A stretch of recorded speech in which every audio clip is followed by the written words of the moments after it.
Selamat pagi, bersama saya, Cindy Raja. Mari awali aktivitas dan pelayanan Anda melalui renungan pagi bersama Allah di waktu fajar. Dengan doa dan bimbingan darinya, kita dapat diyakinkan bahwa pada hari yang mulia itu, ketika Yesus kembali untuk mengklaim miliknya, bahwa kita akan menunggunya di sana dengan tangan terbuka dan disambut ke hadiratnya yang kekal. Ditulis oleh Ellen G. White bersama Pendeta Denny Kanajo. Selamat mendengarkan. Shalom, selamat pagi para pendengar yang diberkati oleh Tuhan dimanapun Anda berada saat ini. Kita akan sama-sama mendengarkan firman Tuhan melalui audio renungan pagi pada tanggal 27 September 2022 dengan judul Pengabdian Janda Miskin.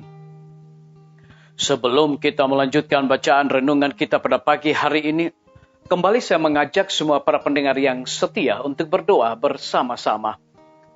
Bapa kami yang bersemayam di dalam takhta kerajaan sorga, terima kasih Tuhan Yesus, karena kasih dan rahmat Tuhan begitu besar bagi kehidupan kami, lebih khusus panjang malam di dalam pembaringan kami.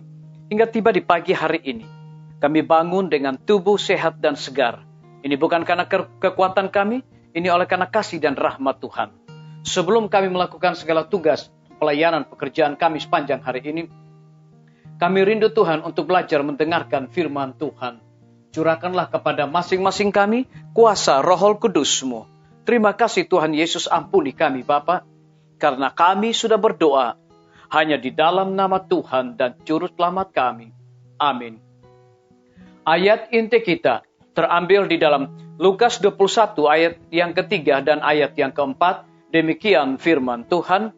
Lalu ia berkata, "Aku berkata kepadamu, sesungguhnya janda miskin ini memberi lebih banyak daripada semua orang itu. Sebab mereka semua memberi persembahannya dari kelimpahannya. Tetapi janda ini memberi dari kekurangannya, bahkan ia memberi seluruh nafkahnya." Mari kita ikuti penjelasannya. Orang kaya telah memberikan dari kelimpahan mereka. Kebanyakan dari mereka dipandang dihormati oleh manusia. Pemberian mereka besar, itu tidak merampas kesenangan ataupun kemewahan dari mereka. Pemberian itu tidak menuntut pengorbanan dan tidak dapat dibandingkan dalam nilainya dengan duit perempuan janda itu. Motiflah yang menentukan keikhlasan perbuatan kita. Menodainya dengan kehinaan ataupun dengan nilai akhlak yang tinggi. Bukanlah perkara-perkara besar yang dapat dilihat oleh semua mata dan yang dipuji oleh semua lidah dianggap Allah yang paling berharga. Kewajiban kecil yang dikerjakan dengan gembira, pemberian kecil yang diberikan bukannya dengan sikap pertunjukan, dan yang pada pemandangan manusia mungkin kelihatan tidak berharga, sering berdiri paling tinggi pada pemandangannya. Hati iman dan kasih lebih disayangi Allah daripada pemberian yang paling mahal. Janda yang miskin itu memberikan penghidupannya untuk melakukan perkara kecil yang dilakukannya. Ia mengambil makanan yang hendak dimakannya sendiri agar dapat memberikan duit 2 keping itu untuk pekerjaan Tuhan yang dikasihinya. Dan ia melakukannya dalam iman sambil percaya bahwa Bapa yang di sorga tidak akan melupakan keperluannya yang besar itu. Roh yang tidak mementingkan diri serta iman seperti anak kecil inilah yang dapat pujian dari Juru Selamat. Disalin dari buku Alfa dan Omega, jilid 6, halaman 244 sampai 245. Untuk mewujudkan karakter Tuhan, agar kita tidak menipu diri kita sendiri, jemaat dan dunia, dengan menampilkan agama Kristen palsu, maka kita harus mengenal Tuhan secara pribadi. Jika kita memiliki persekutuan dengan Tuhan, kita adalah pelayannya.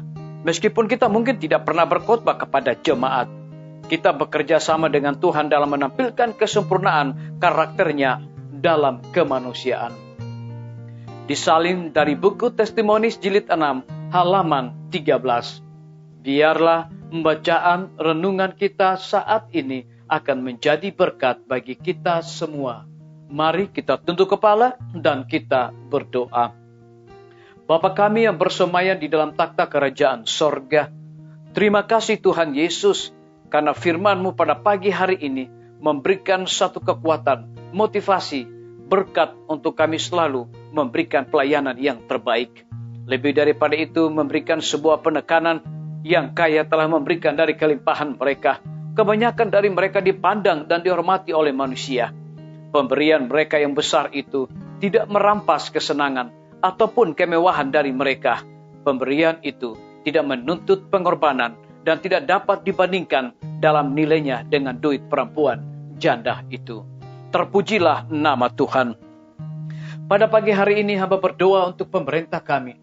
Tuhan memberkati Bapak Presiden bersama Wakil Presiden, para menteri dan seluruh stafnya. Bapak Gubernur bersama dengan wakil, Bapak Wali Kota bersama wakil, Bapak Bupati bersama wakil, camat dan seluruh stafnya, kepala desa, lurah, RT, RW, dimanapun mereka berada saat ini Tuhan, lindungi mereka, pelihara mereka, berikan mereka kekuatan, kesehatan, hikmat pengetahuan sorga, agar dapat menjalankan roda pemerintahan di tengah-tengah pandemi saat ini, boleh sesuai dengan amanat dan titah Tuhan sendiri.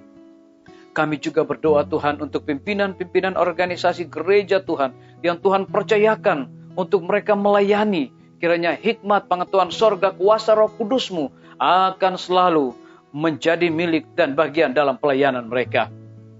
Kami juga berdoa untuk para tim medis Tuhan, berkati dokter, perawat, bidan, semua para pekerja kesehatan yang sedang melayani di setiap rumah sakit bahkan puskesmas. Kiranya hikmat pengetahuan sorga, roh dedikasi yang tinggi Tuhan berikan bagi masing-masing mereka. Lebih daripada itu kami berdoa untuk kelanjutan pembangunan Rumah Sakit Advent Palangkaraya, Rumah Sakit Advent Kupang. Tuhan berkati semua panitia, pembina, para tukang dan material yang mereka gunakan agar dapat menyelesaikan bangunan tersebut tepat pada waktunya. Kami juga menyerahkan hamba-Mu Dr. Raymond yang telah Tuhan percayakan untuk memimpin Rumah Sakit Advent Palangkaraya. Curahkan kekuatan kesehatan hikmat sorga bagi hamba-Mu ini. Kami juga berdoa Tuhan untuk lembaga pendidikan. Tuhan berkati para siswa, mahasiswa, dan juga para guru, kepala sekolah, dan para dosen di setiap lembaga pendidikan, agar mereka dapat mendidik anak-anak untuk memiliki karakter Yesus Kristus. TNI, Polri, PNS, wira swasta, petani, pedagang, nelayan, ojek online, dan saudara-saudara kami yang ada di dalam penjara. Lindungi mereka Tuhan, pelihara mereka, berikan mereka sukacita di dalam melaksanakan tugas dan tanggung jawab mereka.